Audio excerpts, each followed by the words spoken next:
When it comes to your emotions, some of you are like that little itty bitty keyboard for babies that has like 5 or 6 little annoying sounds it makes, and we're missing out on the full spectrum of what's possible emotionally.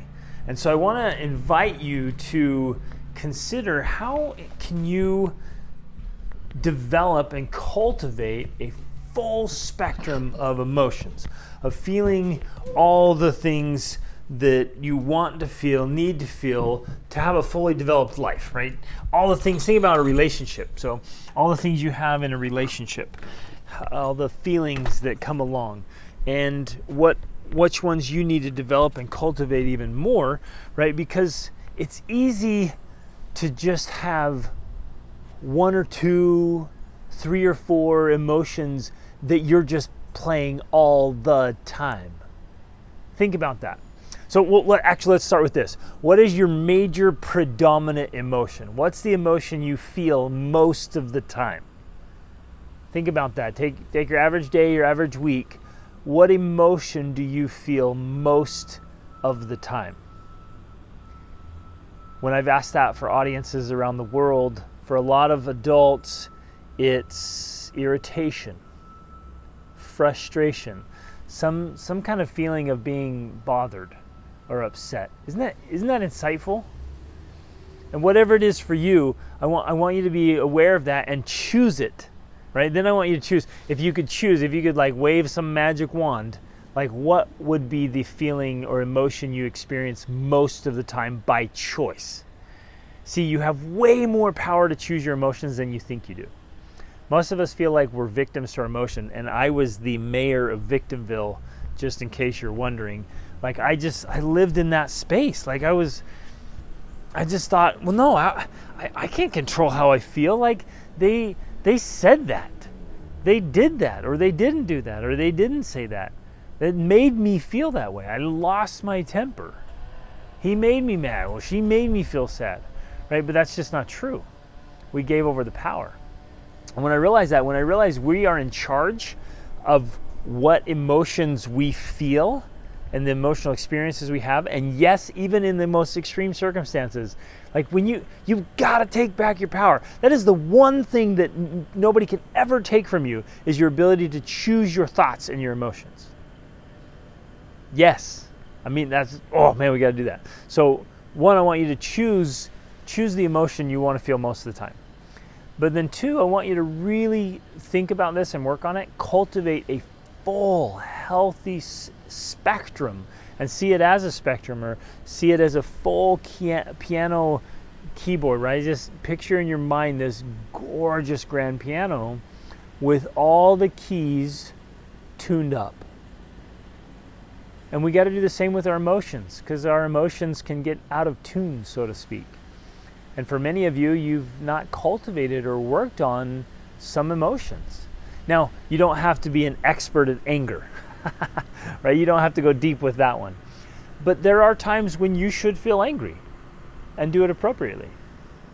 And then when you sit down and think through all the different kinds of emotions there are, so many, think, where am I?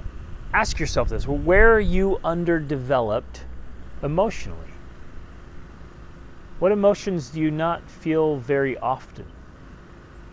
Where have you gone numb, so to speak? See, I work with clients all the time, and sometimes that's the case where we realize, man, they've gotten a little bit numb, a little bit insensitive, where they've lost some feeling and haven't really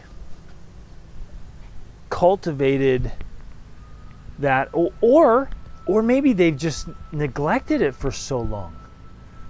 I know I've worked with clients before who, like for example, the ability to really dream, to get excited, to anticipate amazing things, and because things didn't work out in their life and some things went wrong and relationships had gone bad. I know that was one for me early on when I was out on my own as in a teen, and people had betrayed me or done terrible things. I kind of closed down my heart to love. And maybe you can relate to this, where people will, they'll kind of close off love, and because it feels so risky to care. It feels so risky and vulnerable to love. And so they close that down and they become a little numb or a little resistant to that, or to hope, or to have faith.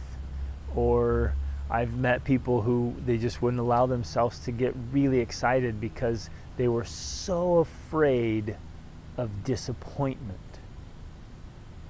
Wow. So what emotions do you want to work on? In fact, you guys throw this in the comments. Throw it in the comment section. Which emotion do you want to cultivate? Look at your emotional keyboard. Which ones are missing? Or which ones have not been played in a long time?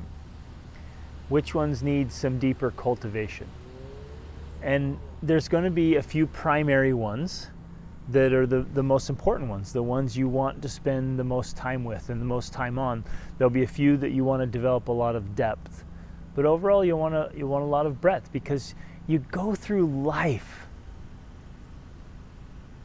And if you are living, so see this, what happens is we avoid living, right? Who's with me on this one? Any of you avoided living before? I know I have. I know there was time periods where I'm like, oh, I'm just going to avoid living. And maybe you get so busy, you get so into work or so into family or so into yourself.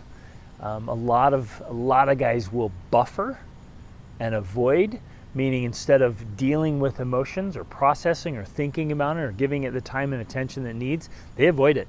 And they avoid it with sports or TV or video games or addictions, right? Think how many people avoid emotion with alcohol or drugs or tobacco or even caffeine or sugar with food, right? With food, that's why there's so much emotional eating going on, because instead of cultivating and developing our emotions, we just turn to food, or we turn to TV, or we turn to scrolling mindlessly on a device, right? That's all in this avoidance pattern, and so it leaves the emotional element of one like underdeveloped and struggling. And man, we don't want to live like that. That's not how we want to do life. We don't want to be hiding behind things emotionally. We don't want to be drowning the emotions. We don't want to be avoiding the emotions. We want to have this beautiful, healthy spectrum where we can experience all the wonderful emotions that are available and go through life really, truly living, and not avoiding it, not escaping it, but really living and experiencing all the emotions that come with a full and exciting life. So, as you go through and think about this, just pick the emotions, well, the obvious ones you know you need to work on. So write those down, right? There'll be a few of them you're like, I really, and it's the ones you want to cultivate. Maybe there's going to be a few you want to just genuinely master. Calmness, stillness, peace, optimism, faith, hope, excitement. I want to be enthusiastic. That's one I purposely worked on for a long time. I wanted to feel enthusiasm most of the time, no matter what was going on. I wanted to feel some persistence or grit, or have this feeling of confidence of like, I'm going to figure this out. We're going to make this happen, right? A sense of certainty, right? I wanted to be excited and alive. I wanted to feel energized and alive, not just physically having energy, but emotionally feeling energized and alive. I wanted love. For me, man, the struggles I went through and the challenges in early teens, or my late teens when I was out on my own, and early 20s, of all the things I went through, man, loneliness was the worst. I hated that, right? And yet there is a time for loneliness. There definitely is a time for loneliness. And to feel totally alone and isolated, and because it makes you grow up, right? You pick up your man card when you can just really do things on your own. So there is an important piece to even the loneliness, but I didn't want loneliness in my life on a regular basis, right? So I wanted the love, and I had to cultivate that. I had to work on that. Trust, right? To feel like you could trust someone, you could rely on other people. We go on and on, right? There's just this huge spectrum. So write down the ones that you want the most in your life. And you can choose this. You can choose to have this be a reputation, an identity piece. What are the ones you want to work on? What are the ones you need to work on? And then once you have your list of the things you want, the emotions you want to have and develop, and the ones you need to have and develop, then just start brainstorming ideas of how you can work on that, how you can spend some mental work and some emotional work on it, and read some books about it, watch some videos about it, listen to some podcasts about it, and practice it. Yes, you actually practice emotions. We have some of our clients in our coaching, in our group coaching, we have them go through this really awesome 28-day challenge. And in the 28-day challenge, every morning when they get up, they choose an emotion they want to have that day. And then they keep focusing on it. And whenever they get off, they come back to it. And if they get knocked off, they come back to it. And if they forget about it, they come back to it, right? And so throughout the day, you're just constantly checking in, like, how am I doing on this? And sometimes it's one you keep working on for days. Other times it's one that's specific for that day. Maybe it's potentially could be a stressful day, and you're like, I don't want to feel stress, because stress is all right here. Like, I want to feel peaceful. I want to feel confident. I want to feel excited, right? So what I want to feel calm. I want to feel still. I want to feel loving. I want to feel forgiving. So whatever it is, and so start practicing it. Practice those emotions and do it day in and day out. It's really like Benjamin Franklin's. Remember, he wrote down those 13 virtues that he wanted to have in his life, and he would spend a full week on each one and just go through them all and then start over and go through them. And he said, I'm just going to keep doing this until I feel like I've really mastered each of these virtues. And we can do the same thing with our emotions. Think, you know what, if I want to be a more loving person, if I want to be a more patient person, if I want to be a calmer person, if you're constantly dealing with stress, that's no way to live, man. Or if you've been Mr. Stone Man and kind of cold and hard, then like, do you want to be that way? Do you want to be the Tin Man with no heart, no feelings? You want to be like a stone statue, and that's how people remember you, just being hard and cold? Wherever you want to be, like whatever you want to cultivate, practice it, practice it, practice it. Just keep going back to it. Write it down in your journal. Evaluate, like write down in the morning, write down how you want it to go, how you're going to practice it.